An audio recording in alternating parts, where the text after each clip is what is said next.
आज जीएसटी की हमारी क्लास नंबर 6 है और इसमें हम इंट्रोडक्शन टू जीएसटी में नीड ऑफ जीएसटी देख रहे हैं। कल हम ये बात कर रहे थे कि जीएसटी आने का एक कारण है कास्केडिंग ऑफ टैक्सेस, और कास्केडिंग ऑफ टैक्सेस में पहला रीजन मैंने आपको बताया था कि levy of non vatable CST. Sir इसका मतलब क्या है नॉन वेटेबल सीएसटी का? आइए वो हम लिख, ऑल्दो मैंने कल भी समझाया था आपको ये, बट और क्लियर कर लेते हैं एक एग्जांपल से। मिस्टर ए है दिल्ली के और सीएसटी पुराने जो टैक्सेशन का रिजीम था उसमें लगता था इंटर स्टेट सेल पर। किस पर लगता था?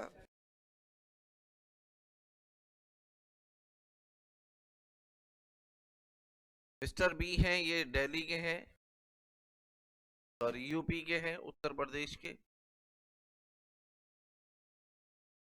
और मान लीजिए मिस्टर ए मिस्टर बी से परचेजिंग करते हैं, मतलब मिस्टर ए खरीदते हैं, परचेज करते हैं, ठीक है। यानी कि मिस्टर ए के लिए क्या है ये इनपुट। इन्होंने गुड्स खरीदा है बच्चों 2 लाख रुपए का, और सीएसटी है 5%,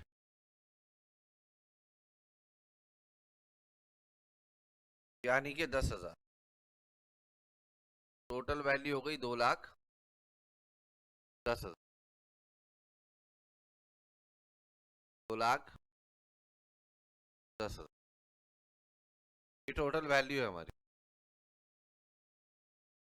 इस 2,10,000 में ये जो 10,000 रुपए है जो पुराना टैक्स रिजीम है,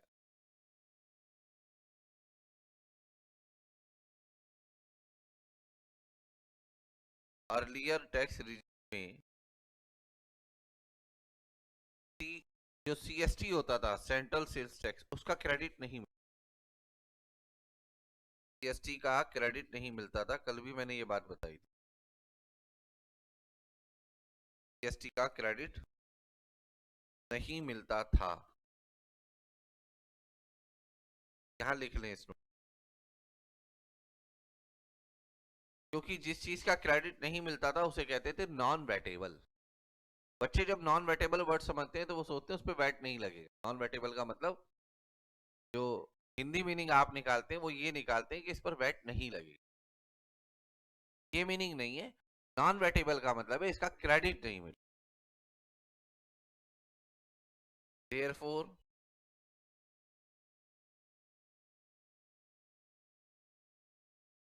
it is termed as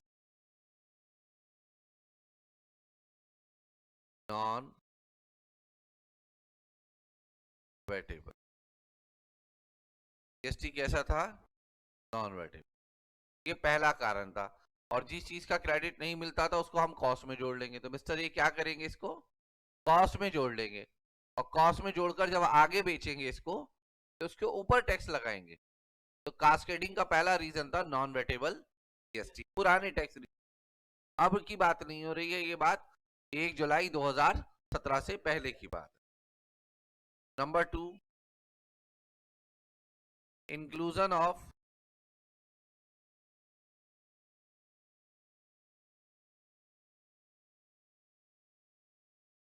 excise duty.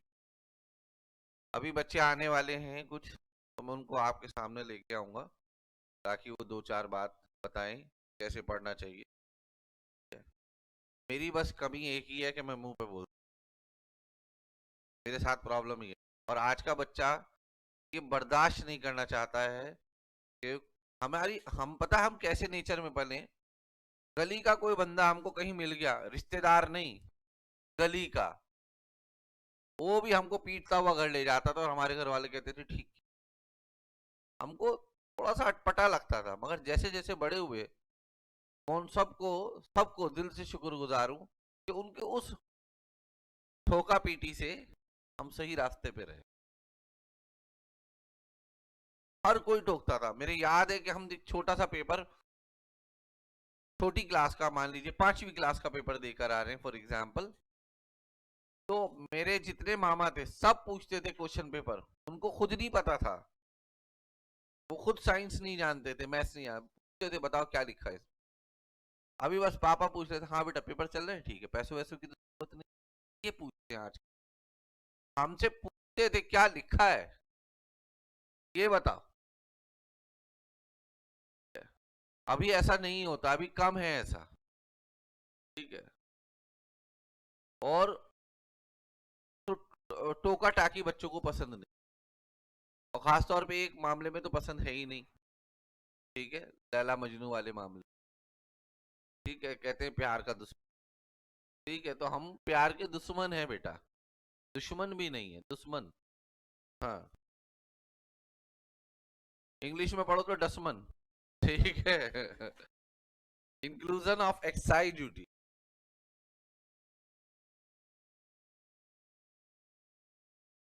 In value of imposing of VAT, ये वाली बात मैं आपको क्लास 1 में बता चुका हूं, जो सेकंड पॉइंट बता रहा हूं, और इसमें कोई डाउट नहीं है, हमारा रिजल्ट बहुत अच्छा आया है इंटर का। स्टूडेंट कम है, नंबर ऑफ स्टूडेंट कम दिखाई देते हैं, अगर स्टूडेंट 150-200 हो तो आप ये मान के चलिए बहुत बड़ा रिजल्ट दिखाई देगा, और 1000 हो तो बहुत बड़ा दिखाई देगा। जिस इंस्टीट्यूट में 1000 बच्चे पढ़ते हैं उनके 100 बच्चे भी पास नहीं हो। मैं इंटर की बात नहीं कर रहा, मैं फाउंडेशन तक की बात कर रहा हूँ। पिछली बार भी यहाँ पे बेहद कम बच्चे थे बिकॉज ऑफ लॉकडाउन, 14-15 बच्चे थे फाउंडेशन, 8-9 पास हो गए थे तकरीबन, ठीक है। तो रिजल्ट हमेशा से इस इंस्टीट्यूट का अच्छा आया है, 1-2 अटेम्प्ट तो देखो सबके ही अप डाउन जाते हैं, तो हमारे भी गए, इसमें कोई हम अलग से, मगर ज्यादातर रिजल्ट यहाँ का अच्छा आया है, और इंशाल्लाह फाइनल स्टार्ट हो जाएगा तो फाइनल का भी रिजल्ट बेहतर से बेहतर आया करेगा। और कोई भी इंस्टीट्यूट हो पूरे इंडिया में, अगर उसका रिजल्ट 40-50% आता है, 40% आता है, उसको अच्छे इंस्टीट्यूट में काउंट करता हूँ। उसका कारण ये है, जब आईसीआई का रिजल्ट 12%, 15% और आप उस समय 40% रिजल्ट दे रहे हो, तो आप अच्छा रिजल्ट दे। आपके यहाँ लोग कब क्या देखते हैं, यार 4 बच्चे पास हुए, अरे भाई थे उसके पास 10, इसलिए 4 हुए, 100 होते तो 40 होते, 1000 होते तो 400 होते। 1000 स्टूडेंट वाले इंस्टीट्यूट से आप 10 बच्चे वाले का कंपेयर नहीं कर सकते। आप एक पेड़ के नीचे मछली और खरगोश दोनों को खड़ा करके ये नहीं कह सकते कि कौन देखो पहले ऊपर चढ़ेगा, मछली तो आत्महत्या कर लेगी, है ना। ये मैंने एग्जाम्पल सुना था, एक साधु जी हैं, उनका सुना था ये, उसका, हाँ उनका ये एग्जाम्पल सुना, उन्होंने इतना अच्छा एग्जाम्पल दिया। उन्होंने भी किसी और का कोट किया था, मेरे याद नहीं है, एक आइंस्टाइन का, एक वो सभा लेते हैं ना, कौन सेमिनार लेते हैं, तो उन्होंने ये एग्जाम्पल दिया था, माथे पे टीका वीका सा लगाते हैं लंबा सा, इस्कॉन के हैं वो, राधा कृष्ण वाले, हाँ वाले हैं। तो बात यही है कि सबका एक जैसा कंपैरिजन नहीं हो सकता, ठीक है। आ जाइए जी।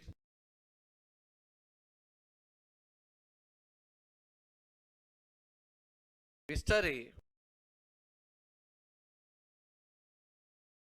ये दिल्ली के मैन्युफैक्चरर हैं, एक बच्चा है, उस बच्चे का पिछली बार लॉ में 38 मार्क्स आए थे और टोटल नंबर आए थे 220, इस बार भी 230-235 नंबर है लॉ में, फिर से 30। बताओ क्या मैं एज ए टीचर में क्या जवाब दूं बच्चे, बड़ा मुश्किल है। और क्योंकि इंस्टीट्यूट चलाता हूं तो बच्चा किसी भी सब्जेक्ट में हो फेल, पूछता मुझसे ही आगे, तो बड़ा मुश्किल हो जाता है एक बच्चे को जवाब देना, तो हमें मतलब शब्द नहीं मिलते क्या बोले इस बच्चे से। कैसे बोले कि भाई चल ठीक है कोई बात नहीं दोबारा कर ले, 6 महीने लगते हैं भाई। शायद उससे कहा जाए 50,000 रुपए दे दे पास हो जाएगा, वो 1 लाख रुपए दे के चला जाए, तो 6 महीने लगाना बड़ा मुश्किल होता है। इसलिए अपने समय की अहमियत समझो, और जो कमजोरियां हैं, दिक्कत है, वो शुरू से ठीक करके चलो। मैं बार बार कहता हूँ, आशिकी और आलस यही कारण है फिर। और कोई कारण नहीं। सर इनके केस में क्या है, आशिकी, इस बच्चे का एग्जाम्पल, आशिकी है उनके, और कई लोगों से है, प्रॉब्लम यहाँ है। उसको समझा रहा हूँ, बच्चे को समझ में नहीं आता, क्या कहा जाए यार। और मेरे सामने शरीफ बना रहता, पता मुझे सब है। मॉल में वही थोड़ी जाती, मैं भी चला जाता हूँ कभी कभी। टप्पा तो मैं कहीं को कर चुका, मैंने बताया था। सिंघम फिल्म नहीं, क्रिश फिल्म देखने गया था। क्रिश जो आई थी, टू जो आई थी, अरे आई थी वो, हाँ क्रिश टू होगी फिर वो। तो हाँ, एक बच्चा हमारी क्लास का, हमसे अगली वाली रो में बैठा हुआ, बिल्कुल चेयर के मेरे आगे, तो बराबर में हमारी क्लास की लड़की, और उनका बेटा गुटर गुट चल रहा था वहाँ, आप समझ सकते हो। एक्चुअली मैं सांस का मारा था ना वहाँ, तो बेटा वो सांस दे रहे थे एक दूसरे को। ठीक है, मेरा दोस्त बोला क्या देख रहा है, तो तू भी देख ले। तो मैंने उसको मैसेज किया, वेयर आर यू, कहता सर आई एम स्टडिंग। मैंने कहा I am just studying behind you. तो उसने देखा, उसने कौन ही मारी, सर बैठे पीछे। खैर इंटरवल से पहले ही मैं उठ गया वहां से, तो मेरा आमना सामना ना हो। मेरे दोस्त ने कहा, मैंने कहा आगे बैठेंगे। एक दो दिन आया नहीं, फिर मैंने मैसेज किया, मैंने कहा अब तो पता चल गया, अब आ जाओ और क्या है, बस खत्म।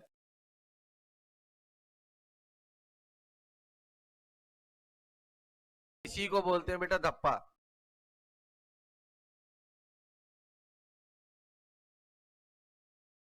वैल्यू ऑफ गुड्स,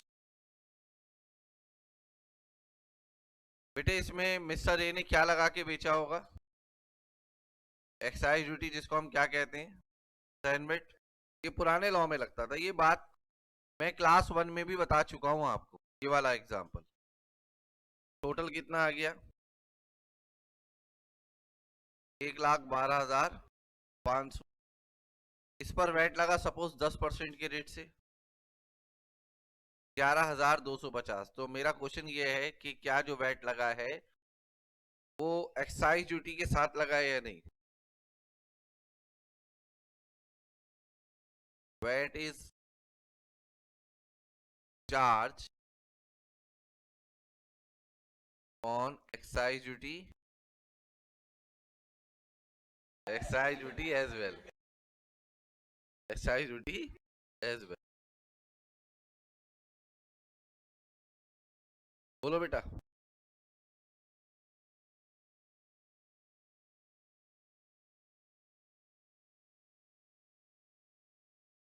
और मेरा मानना यह है कि आप जब पेपर देने जाएंगे नवंबर में, तो आपका रिजल्ट इनसे भी ज्यादा अच्छा आएगा, और अभी जो फाउंडेशन का रिजल्ट आएगा वो भी हमारा इंशाल्लाह बहुत अच्छा आएगा, और ज्यादातर स्टूडेंट पास होंगे।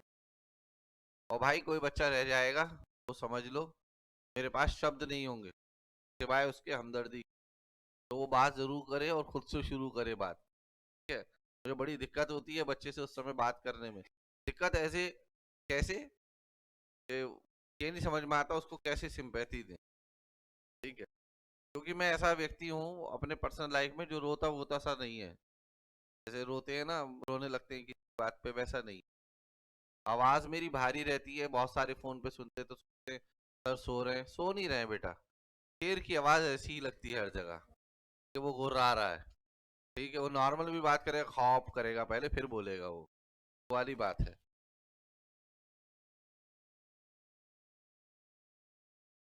ज्यादातर बच्चों के पेरेंट्स बात करते हैं रात रात में, तो उनको लगता है सर तो सो रहे हैं भाई, सर सो नहीं रहे होते, ये तो जागने का टाइम है वो।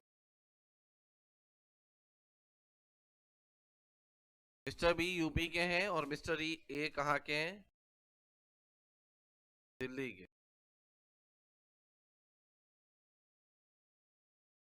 आ जाओ भाई, आ जा, अरे यहाँ आ जा, आज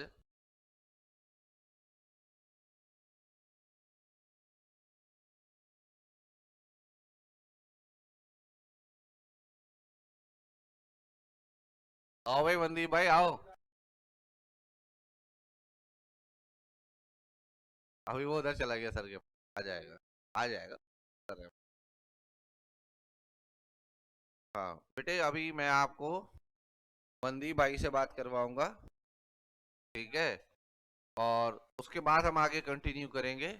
तो ये क्लास का पार्ट ही है, ताकि यूट्यूब पे डले तो सबके पास जाए।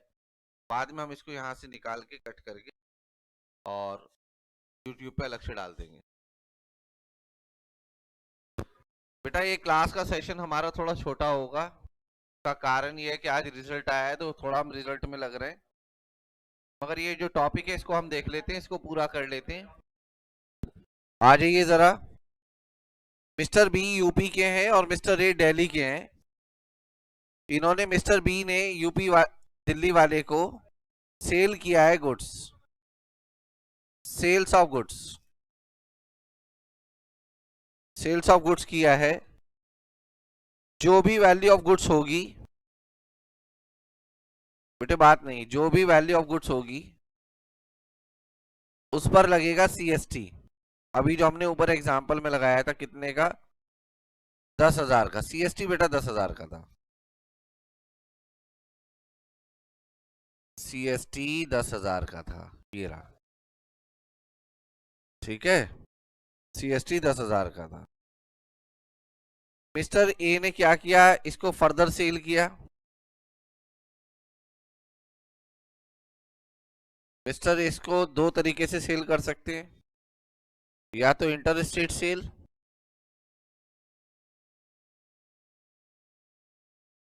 या कैसा, इंट्रा स्टेट सेल। इंट्रा का मतलब है मिस्टर ए दिल्ली के हैं तो दिल्ली का दिल्ली में माल बेच दें, और अगर वो दिल्ली से बाहर बेचते हैं तो वो इंटर स्टेट सेल होगी।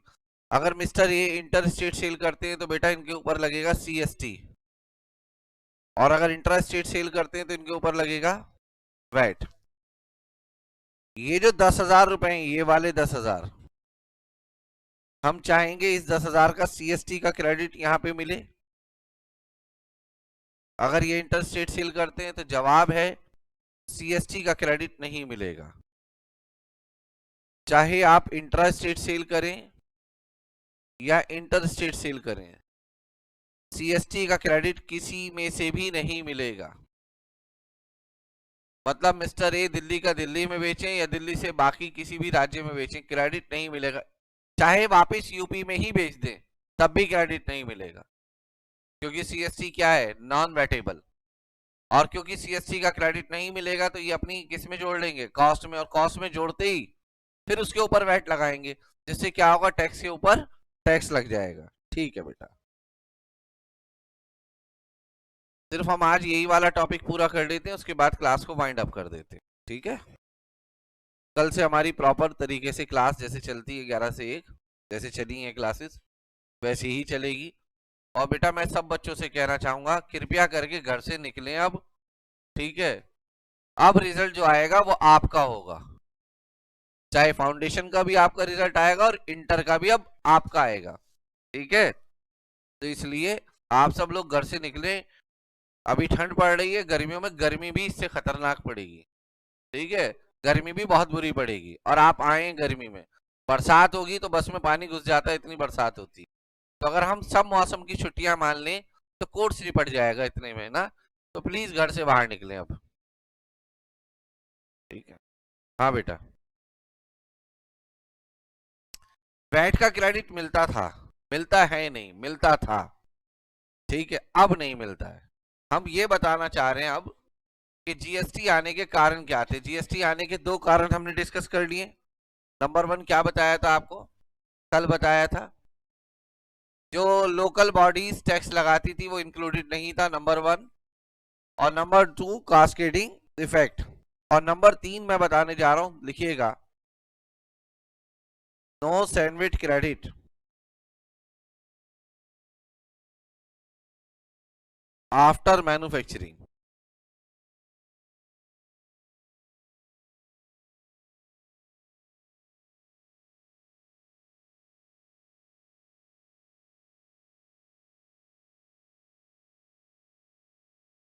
बेटा सैंडविच क्रेडिट कहते हैं हम इनपुट टैक्स क्रेडिट ऑफ, अभी आप लोगों के सामने मनदीप आया था तो मनदीप ने भी आपसे क्या कहा है कि जो मैं बता रहा हूं उसको कर लो, ठीक है, और जैसे कह रहा हूं वैसे कर लो, पास हो जाओगे। ठीक है, अभी जैसे मैं बार बार ऑनलाइन वाले बच्चों से कह रहा हूँ, अच्छा ये ऑनलाइन वाले तो फिर भी ऑनलाइन क्लास ले रहे हैं, कुछ ऐसे हैं कि किसी दिन मन करता है क्लास ले लेते हैं, किसी दिन मन करता है क्लास, वो और ज्यादा खतरनाक है। और हमारे लिए नहीं बेटा, हमारा नुकसान ये है कि हमारा रिजल्ट खराब होता है, हमारा नुकसान ये है। पर जब हम सच्चे दिल से मेहनत करेंगे तो रोजगार देने वाला हमें ऊपर वाला है, वो हमको रोजगार देगा, तो उसकी हमको टेंशन नहीं है। अल्टीमेटली नुकसान एक बच्चे का होता है, उसके ही पैसे लगते हैं, हमारा भी लगता है हार्ड वर्क, ऐसी बात नहीं है, पैसा हमारा भी खर्च होता है, आपकी फीस का 90% 95% पैसा इस इंस्टीट्यूट में खर्च हो जाता है, और पिछले कुछ सालों में तो फीस का 140-150% खर्च हुआ है, मतलब फीस 100 रुपए और खर्चा 150 रुपए हुआ है, तो इसलिए हमारा भी नुकसान है, ऐसा नहीं है। आपका पास होना जितना आपके लिए जरूरी है उतना ही हमारे लिए भी जरूरी है, ठीक है। तो थोड़ी सी मैं सख्ती रखूंगा आपके बैच में, सख्ती इन द सेंस डांट सकता हूँ और मुंह पे ही, पीछे नहीं, पीछे करना बुजदिली होती है, मुंह पे ही बोलूंगा मैं, वो थोड़ा सा बर्दाश्त आपको करना पड़ेगा, बाकी आप सब कोई दिक्कत नहीं होगी, ठीक है। No sandwich credit after manufacturing stage. सबसे पहले है बेटा मैन्युफैक्चरर, थोड़ा सा इसको समझना, ये बातें जो यहाँ पे मैं दिखा रहा हूं ये ऑलरेडी आपके फाउंडेशन में बीसीके के अंदर आ चुकी हैं। सबसे पहले स्टेज में मैन्युफैक्चरर होता है, फिर होता है बच्चों डिस्ट्रीब्यूटर, फिर होता है होलसेलर, फिर होता है रिटेलर। एक बच्चा पूछ रहा है क्या इस चेन के अंदर कोई और भी हो सकता है? हाँ, इस चेन में हो सकता है कि एक जोनल डिस्ट्रीब्यूटर हो और एक उसके नीचे सब डिस्ट्रीब्यूटर हो, पॉसिबल है। बट मैन्युफैक्चरर से जो गुड्स खरीदता है उस व्यक्ति को legally law as per the law हम डिस्ट्रीब्यूटर नहीं बोलते हैं, डिस्ट्रीब्यूटर बस फेमस नाम है, उसको बोलते हैं बेटा हम एफएसडी। क्या बोलते हैं? एफएसडी, एफएसडी, फसडी नहीं बेटा, एफएसडी, है ना। जैसे एक मैंने पूछा बैंक कौन सा है, कह रहा वो ही सर चड्डी फंसी, तो चड्डी फंसी मतलब एचडीएफसी, ठीक है, एचडीएफसी बेटा, हाँ ये करता है ऐसी बातें जयदीप। एफएसडी कौन बेटा? तेरी बात कराऊंगा मैं, टेंशन ना ले तू, ठीक है। हाँ, एफएसडी फर्स्ट स्टेज डीलर, ठीक है, और एसएसडी का मतलब है सेकंड स्टेज डीलर। एफएसडी वो व्यक्ति जो मैन्युफैक्चरर से खरीदेगा डायरेक्ट, और एसएसडी वो व्यक्ति जो एफएसडी से खरीदेगा, ठीक है। फिलहाल हम नहीं लिख रहे हैं क्योंकि वो लॉ अब खत्म हो चुका है, ठीक है, सेंट्रल एक्साइज एक्ट 1944 सब्ज्यूम हो चुका है, इसलिए हम उसके बारे में बात नहीं कर रहे, और एफएसडी एसएसडी को लेकर जीएसटी में कोई बात है नहीं, मगर आपकी नॉलेज के लिए मैंने बताया, ठीक है। ये मैन्युफैक्चरर है, इसने गुड्स बना के भेजा कितने का? 2 लाख रुपए का, इस पर लगाया एक्साइज ड्यूटी 12.5% के रेट से 25,000, टोटल वैल्यू हो गई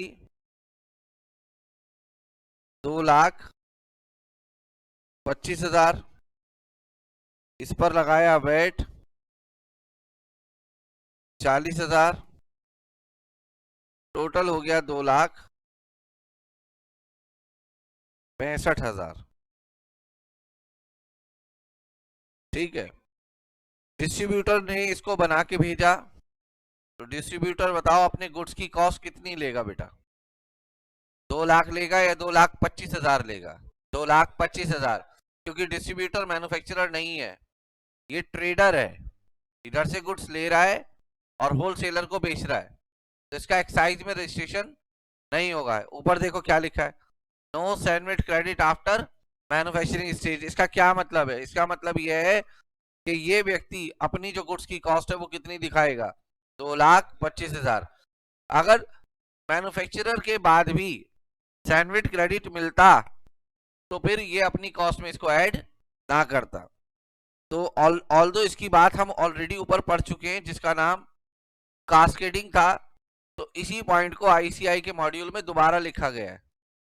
ठीक है, मार्कअप मान लीजिए इसने अपना मार्कअप ऐड किया कितना, 75,000 रुपए, टोटल वैल्यू आ गई 3 लाख। और फिर क्या ऐड करता है ये, वेट, सपोज करो 60,000 20% के रेट से। सेल्स वैल्यू कितनी हो गई इसकी, 3,60,000। ये एग्जाम्पल भी मैं आपको ऑलरेडी दे चुका हूं अगर याद हो तो। ठीक है, इसका आउटपुट टैक्स कितना है वेट का, 60,000। और इसका आउटपुट टैक्स का वेट क्रेडिट कितना है, वेट क्रेडिट कितना, वेट ये परचेज पे दे चुका था 40,000 रुपए। क्या इसको यहां से सैंडविच का क्रेडिट मिला, जवाब है सैंडविच का क्रेडिट इसको नहीं मिला। और यही हमने लिखा है यहां पर, no sandwich credit after manufacturing stage. यानी कि कास्केडिंग ऑफ टैक्सेस जो ऊपर रीजन बताया था उसको दोबारा ऐसे करके बता दिया, यानी कि एक ही पॉइंट रिपीट हो रहा है दोबारा, बट मॉड्यूल में लिखा हुआ है तो हमको भी दोबारा बताना पड़ेगा। क्या सर हम जब एग्जाम में लिख कर आए तो ये पूरा चार्ट बनाकर आए ना, सिर्फ आप ये लाइन लिख कर आए, no sandwich credit after manufacturing stage, सिर्फ इसके नंबर आपको मिलेंगे। सर फिर ये नीचे इतना बड़ा क्यों लिखवाया है, आपके समझ में तो नहीं आएगा ना रिवीजन में, इसलिए लिखवाया बेटा। टैक्स में कितने भी नंबर आते हो, अगर आप ये कहेंगे कि हमको 70-80 नंबर लाने हैं तो आपके आएंगे, उसके लिए जान लगानी पड़ेगी। ठीक है, देनी नहीं है मगर जान, सिर्फ लगानी है। Non integration of fourth reason लिखिएगा,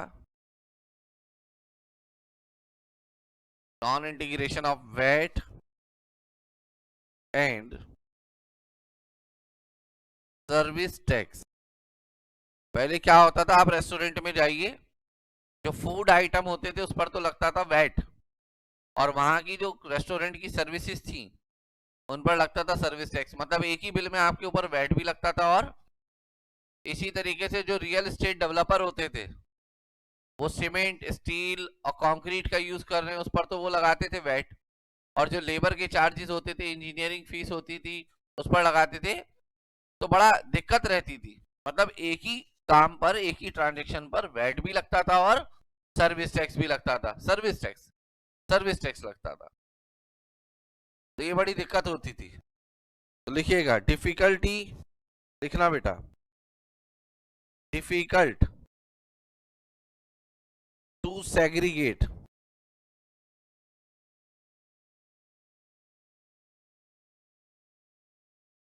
value of goods and value of service। Example,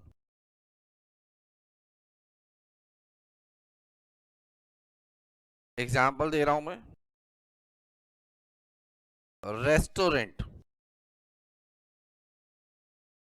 इसमें दो आइटम थे, एक फूड,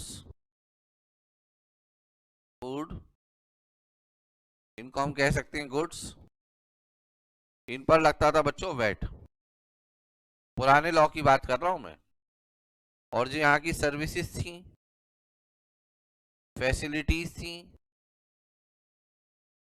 उन पर लगता था सर्विस टैक्स। इससे टैक्स पेयर को भी दिक्कत आती थी। एक दिक्कत तो यही आती थी कि दो दो बुक्स ऑफ अकाउंट्स मेंटेन करने पड़ेंगे, दो दो डिपार्टमेंट में चक्कर लगाने पड़ेंगे, दो दो लॉ को कंप्लायंस करना पड़ेगा। ऐसी ही था कंस्ट्रक्शन सर्विस, इसमें जो मटेरियल लगता था, एग्जाम्पल सीमेंट, आलम सरिया, बेटा उस पर लगता था वेट, क्या लगता था, और जो लेबर थी उस पर लगता था सर्विस। जब लिख लें तो बताना आप।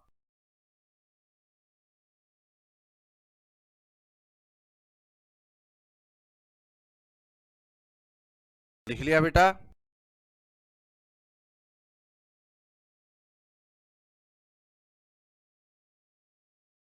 कल चैप्टर समाप्त हो जाएगा कल की क्लास में, आज ही हो जाता बट क्लास का ड्यूरेशन छोटा है आज। नंबर 5 लिखिएगा बेटा, डबल टैक्सेशन। क्या बेटा? Double taxation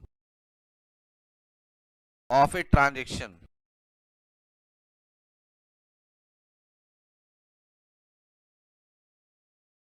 both goods and, तो डबल टैक्सेशन हो रहा था बहुत सारी जगह, तो वैट भी लग रहा है, एक्साइज ड्यूटी भी लग रहा है, सर्विस टैक्स भी लग रहा है। ठीक है, ये बड़ी दिक्कत होती है। इन सब दिक्कतों को दूर करने के लिए जो सिस्टम अपनाया गया उसका क्या नाम रखा गया बेटा? जीएसटी। मैं हटा रहा हूं इसको, इसमें कुछ नहीं लिखवा रहा हूं मैं आपको। ठीक है, concept number 13, dual GST. Sir ये डुअल जीएसटी का क्या मतलब है बेटा? सेंटर और स्टेट दोनों जीएसटी लगाएंगी, सेंटर एंड स्टेट साइमल्टेनियसली। अच्छा, थ्योरी वाला जो चैप्टर है बिल्कुल प्योर थ्योरी, वो यही वाला है। आप जब नेक्स्ट चैप्टर पढ़ेंगे वो प्योर लॉ है, जैसे लॉ पढ़ते हैं ना आप, वैसे है। बहुत इंटरेस्टिंग हो जाएगी अब जीएसटी आगे। और जीएसटी में 40 में से 40 लाए जा सकते हैं। जीएसटी ऐसी चीज है जो 60-65 तक आपको लेके जा सकते। ठीक है, centre and state simultaneously levy GST